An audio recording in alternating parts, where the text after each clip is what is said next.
Hello and welcome to Spardha Lines, your one-stop destination for the civil services preparation, UPSC, KPSC and other relevant examinations. Today we have picked up a couple of important articles from the Hindu which are very significant from your UPSC and your KPSC examination point of view.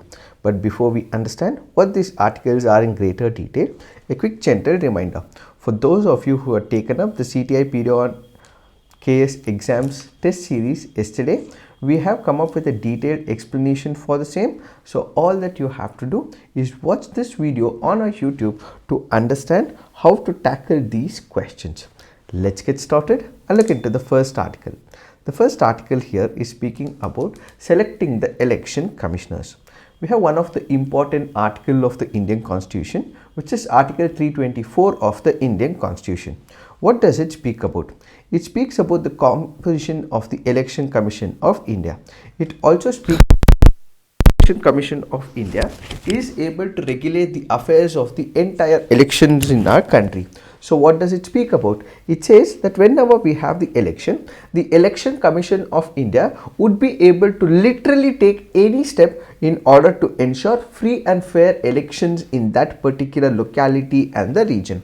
We also know for the fact that democracy is part of the basic structure of the Indian doctrine. So we have the basic structure doctrine, and democracy happens to be an ingrained aspect of the basic structure doctrine. So who ensures that democracy is upkept in the temple of democracy, in the temple of elections? And that happens to be the Election Commission of India. One of the issues that always persisted was with respect to the appointments of the election commissioners. Why? That is because it is the president who makes the appointment with respect to the election commissioners. So the president will decide who will be the election commissioner, and ultimately this person would be appointed as the election commissioner for the entire country. The election commissioner can also be supported by other two election commissioners as well. So we will have is the chief election commissioner followed by two other election commissioners. The point that we have to understand here is with respect to the powers of the chief election commissioner. Is it more than the other election commissioners? No. But whenever there is a disassociation, whenever there is a conflict, whenever there is a friction about the decision of a particular parameter, it is the majority that comes into the picture. So remember, if at all there is a clash between the election commissioners and the chief election commissioners, there is nothing there of that sort where the chief election commissioner will have more power, but instead it is decided on the basis of the majority. So what is the present issue? The present issue is with respect to the appointment of the election commissioner, because it is the government of the day, because it is the president who makes the appointment. It had led to a lot of issues in the past. It was also alleged that some of the election commissioners had become the mouthpieces of the government. Some of the election commissioners were not acting independently, and as a result they were working for the political party that was in power. Whichsoever is a political party, these election commissioners and the chief election commissioner represented the viewpoint of those governments as well as the political parties in the government. Which is why it has always been a question about the functioning of the election commission as well as the chief election commissioner and the commissioners. This is where a public interest litigation was filed before the Supreme Court of India. So with this Supreme Court, this petition was filed before the Supreme Court of India by one of the persons called as Anu Barhaval in 2015, who pleaded the Supreme Court to issue direction to set up an independent collegium like system. For example, we have the Central Bureau of Investigation. There is a committee which recommends the appointment of the director of the Central Bureau of Investigation. Then we also have, let's say for example, Chief Vigilance Commission. We also have, let's say for example, the UPSC. All these people are selected on the basis of a committee that is appointed, and ultimately we have those persons who will be selected. So there was a pleading that was asked before the Supreme Court of India. Dear Supreme Court of India, democracy is part of the basic structure doctrine. We have the election commission which ultimately executes the commissioning of the elections in India. So it is for the Lok Sabha and as well as the state assembly that the election commission of India conducts the elections. So this person should be in a this person should be neutral as well. He should not tilt or move towards one of the political parties. So a petition was filed before the Supreme Court of India, and ultimately Supreme Court of India did come up with a recommendation. The Supreme Court of India said that whenever the election commissioner and the chief election commissioner is to be appointed, this has to be on a basis of a committee. This committee will have the Prime Minister, this will also have the leader of opposition, and this will also have the Chief Justice of India, who will be making the appointment for the Chief Election Commissioner as well as the Chief Commissioners. So what did the Election Commission say? The Election Commission said that there will be what did the Supreme Court say? The Supreme Court said that there will be a committee, and this particular committee will be making sure that it makes the appointment of the Chief Election Commissioner as well as the Election Commissioner. So this process will be present until the Parliament makes the law, says the Supreme Court of India. Now, what we have is the Rajya Sabha, which passed the Chief Election Commissioner and other election commissioners appointment conditions of office and terms of office bill of 2023. According to this bill, what we will have is a committee.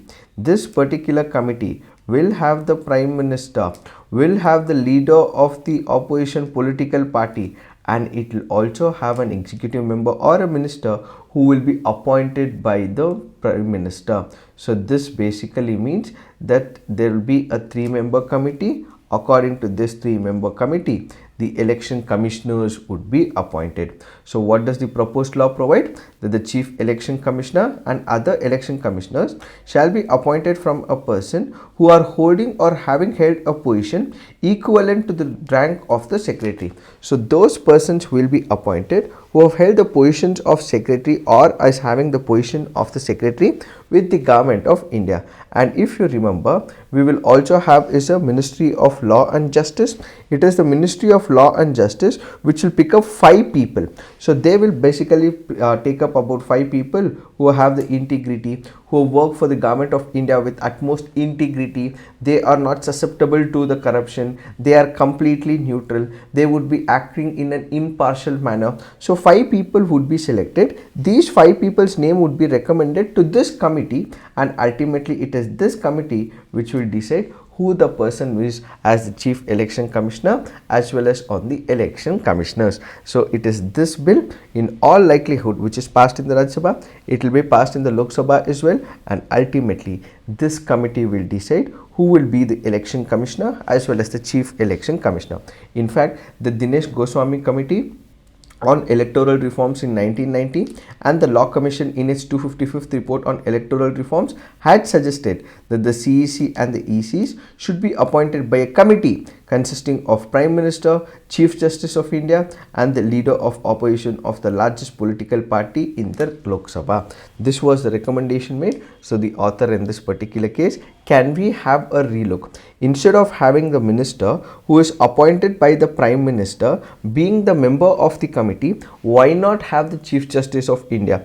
If it is the minister who is appointed by the Prime Minister of the country, in that particular case, it will be in favor of the existing government, whosoever is the political party. So in order to avoid it, what we can have is the Chief Justice of India who is part of this committee. However, what the Supreme Court said was that until the law is present, we will have this particular rule making and this particular bench, or the committee will have these many members. But once a law is made, this particular committee may not be required. It will be as per the law that has been taken up by the executive. So currently a law has been made, and this will what will be implemented.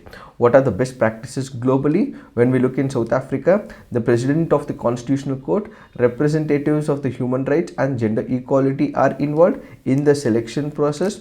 When it comes to United Kingdom, the House of the Commons approve the candidates, and when it comes to the United States of America, the appointment is by the President, confirmed by the Senate. While the proposed bill moves the appointment process from just an executive decision to a committee-based decision, it is still tilted in favor of the incumbent government. So if we can take a relook into this entire process, that should be taken up, and the first suggestion of the Chief Justice of India instead of the minister should be taken up is what is this article all about.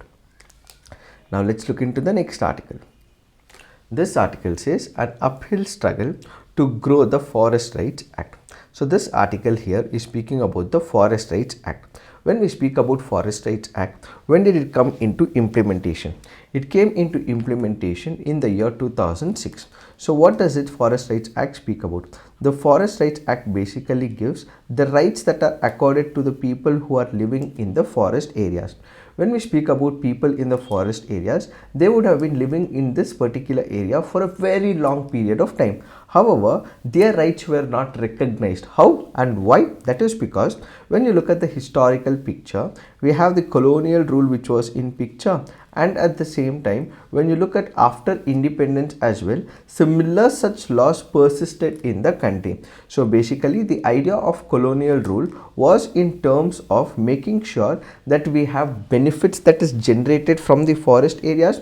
So all the economic exploitation that is present and can be taken up in the forest areas was the means and the ways of the colonial industry, which ultimately means they did not cater to the importance of the people living in that particular locality, but for them most of the things was about exploiting something from the forest area. So what was the intent of the colonial rule? The colonial rule basically looked at making sure that we exploit as much as possible from the economic means that is generated from the forest resources, and at the same time they also made use of the concept of the wildlife protection as well. When we speak about the wildlife protection, it also means that since wildlife are present in this particular forest area, there should be no presence of the human beings. That was the attitude since there was this Forest Conservation Act of 1972, Wildlife Protection Act, and the conservation. What we have is these two agendas which were pushed. So before independence, the colonial rule had ensured that we do not have any activities of these forest dwellers. We do not give them enough rights. Why? Because they wanted to exploit the economic activities. It is at this particular point they also prevented shifting cultivation as well. So the intent and the agenda was only to make sure that they were extracting maximum profits from the forest areas, and they did not pay heed to the rights of the people. Immediately after independence as well, we have the Environmental Protection Act of 1986. We also have the Wildlife Protection Act of 1972. This also meant that people's rights were not recognized. In order to ensure that people's rights are also recognized, what we have is the Forest Rights Act. So the Rajya Sabha endorsed the Scheduled Tribes and other traditional forest dwellers recognition of the Forest Rights Act, which is enacted by the Lok Sabha. This act is commonly called as the Forest Rights Act. It marks a watershed movement in the socio-environmental legislation. So this Forest Rights Act basically ensured that certain type of rights are given to the people who have been living in that area for a very long period of time. This has also been confirmed by the Supreme Court of India in one of the landmark judgments of Niyamagiri judgment as well. So what are these Forest Rights Act? Let's say for example, I have been living in a forest area for a very long period of time. Since I have been living in this forest area for a very long period of time, I actually take up some of the responsibilities towards the forest areas, and the forest also gives me certain advantages as well. Let's say for example, if there is a particular plant or there is a particular tree, if there is a fall of this tree, I would be able to collect the tendu leaves, or for example I would be able to collect the food items as well. And at the same time, because I have been living in the forest area for a very long period of time, I would also be given the right to live in that particular property, and these are the rights that were given by the Forest Rights Act. But this was not given under the colonial rule. So the colonial rule basically believed that they have a principle called as the eminent domain. Under the principle of eminent domain, everything was under the control of the state. If there was a particular plant that was present, if there was any extraction of teak wood, or let's say for example timber, so on and so forth, since under the concept of eminent domain, every single piece of property belongs to the state. So it is the state which has to develop, it is the state which has to take the benefits out of it, and people were not given any type of advantages or the benefits emanating from it. This was the principle of eminent domain. But if you go back prior to that, what we have is the civilized laws that India also had. You also had the forest rights that was being accorded to the people, and at the same time, if at all there was a king, there was a ruler of that particular region, he also had hunting rights, and people also were given other kinds of rights as well.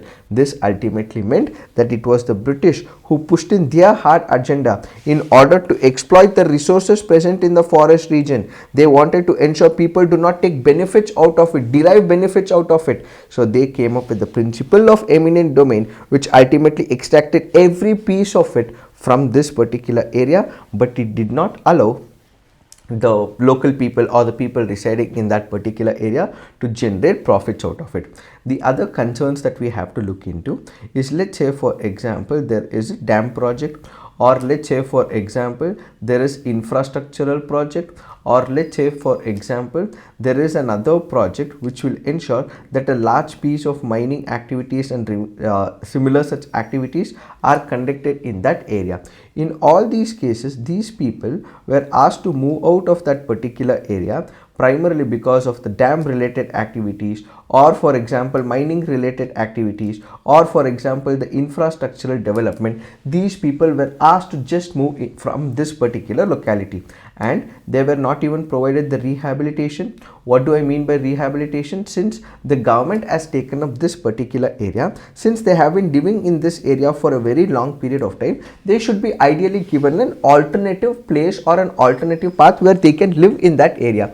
This was also not provided as well. So the Forest Rights Act basically ensured that if at all there is a construction of a dam, there are anthropogenic induced infrastructural projects, or there is mining activities, these people have a say in that particular project. These people can voice out their concerns with respect to the project. We have to ensure that there is an environmental impact assessment. These people also derive benefits out of the mining activities because it is their land. They have been living in that particular area for a very long period of time. So whatsoever decision that you are making, it is not the top down approach where the government decides and ultimately this project will be executed, but there is a bottom up approach where people's views will also have to be considered. So the Supreme Court has also clarified that if at all there is such project being executed at the lower level, at the horizontal level, then their viewpoints, the Gram Panchayat viewpoints, will also have to be taken as well. So this ultimately meant that the Forest Rights Act was not just passive in nature, it was also active in nature, which means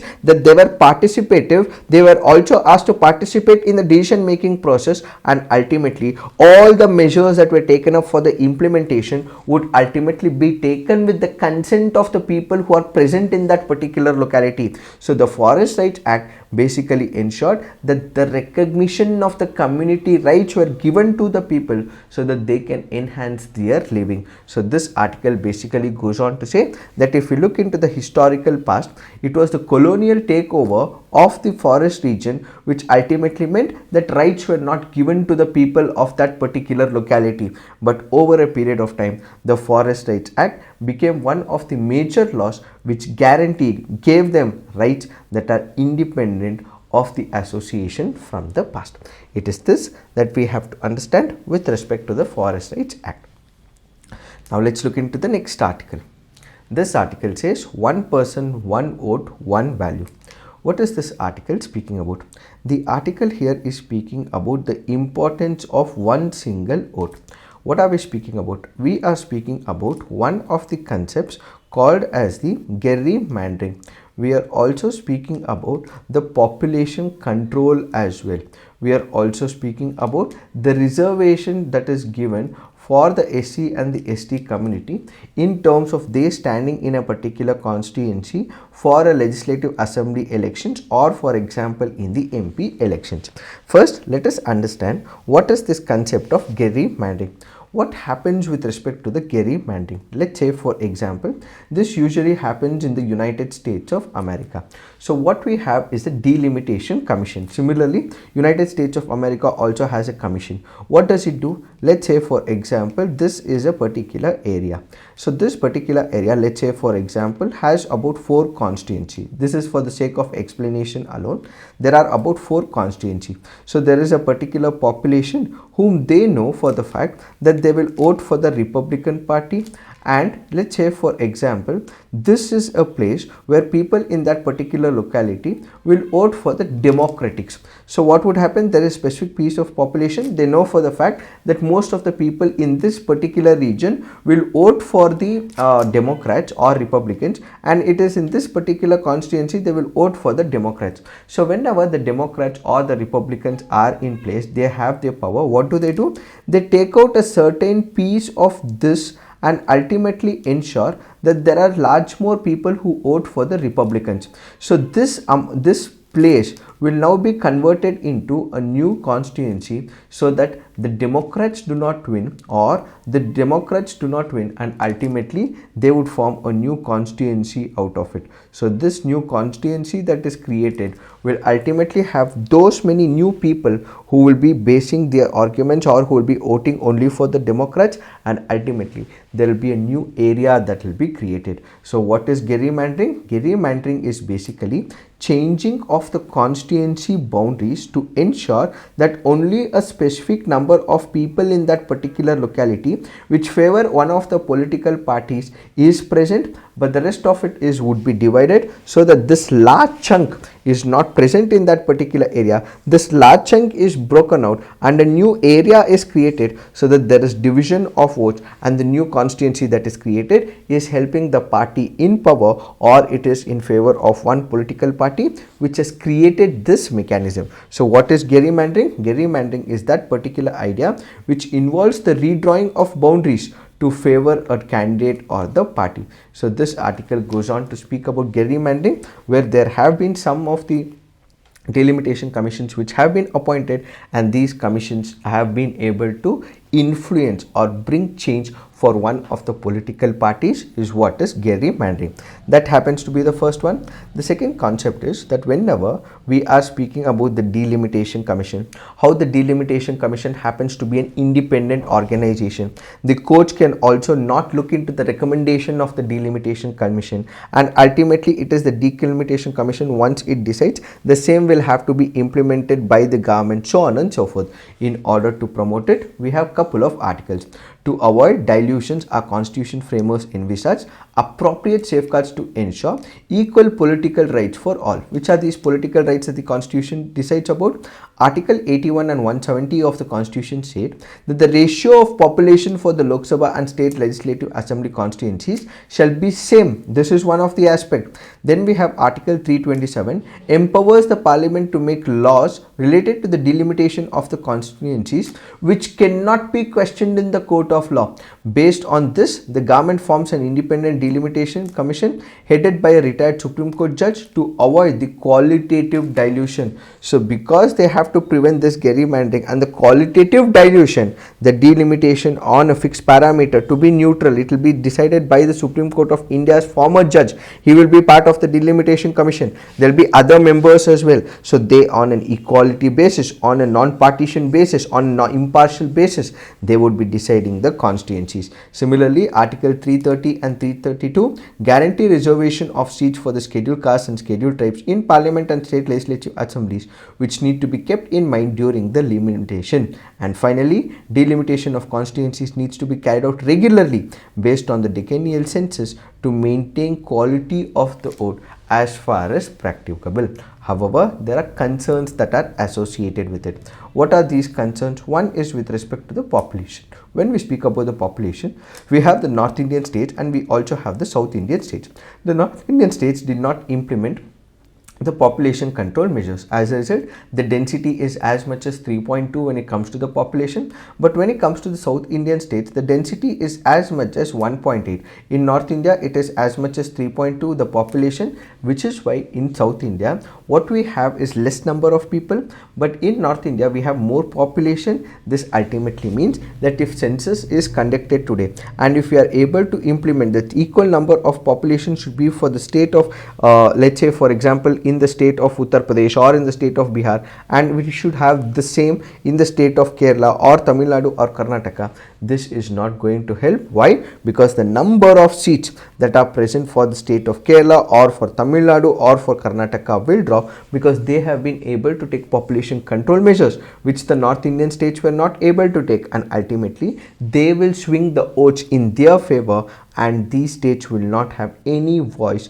when it comes to the Lok Sabha elections is another concern that has been voiced. So the qualitative dilution of vote value was also highlighted by the National Commission to Review the Working and the Sachar Committee in majority of the seats for Supreme Court by the Delimitation Commission of 1972 and 1976. So the qualitative dilution of vote value can be used to sideline or make insignificant votes for the minorities. So these parameters will have to be considered, and ultimately they should be able to make a proper channel for the executing of the decisions is what is this article all about.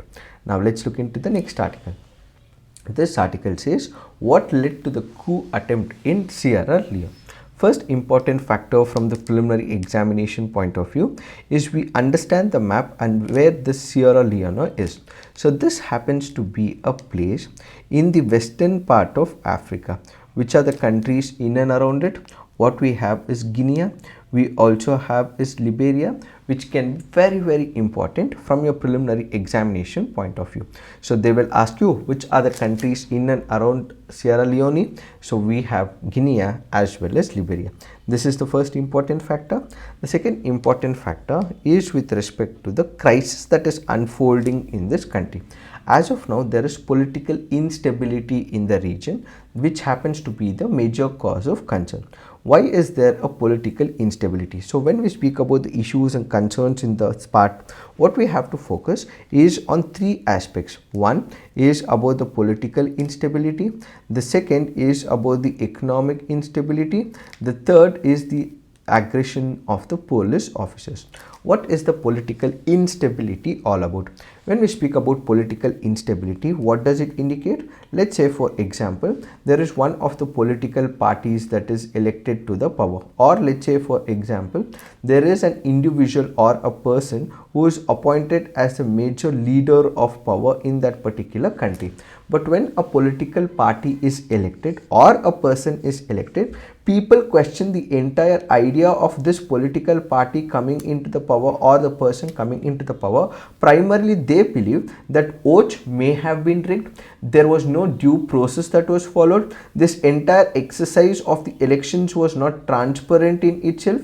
It happened in a very opaque manner, and people or other political parties who wanted to contest the elections, they were not able to contest the elections properly, primarily because of the influence of a political party or a person. And that is why whenever a person is elected, it may not be people may not be happy with the decision, and ultimately they question this entire exercise. So the first major factor that we have in this country is political instability, primarily because the political climate in Sierra Leone has been unstable since President Julius Maada narrow re-election in June, which was achieved without the need of the runoff election. The outcome was contested by opposing All People's Congress Party, who alleged that the election was manipulated. The opposition declared that the parliament declaring a policy of non-engagement with the government, with the elected members not taking up office at any level. This was the first part. The second part was with respect to the economic instability.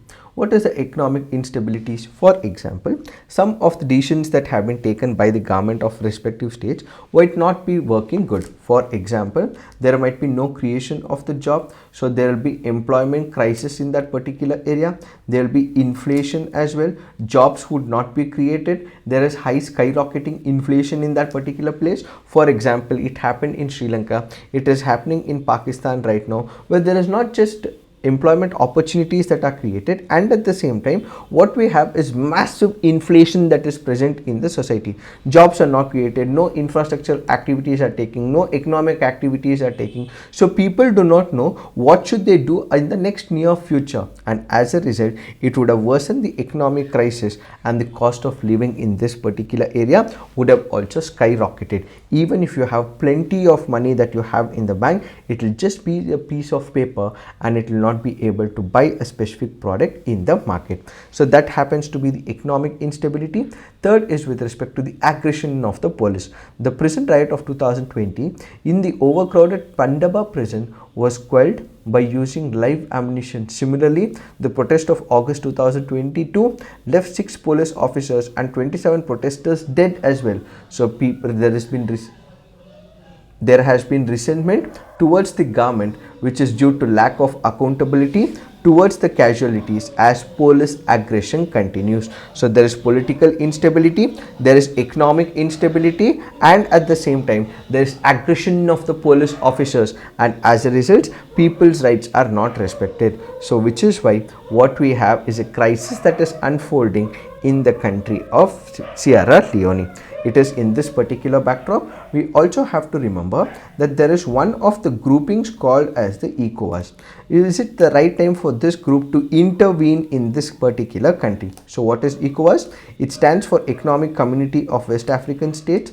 It is also called as CEDEAO in French and Portuguese, which happens to be a regional political and economic union of 15 countries located in the West Africa.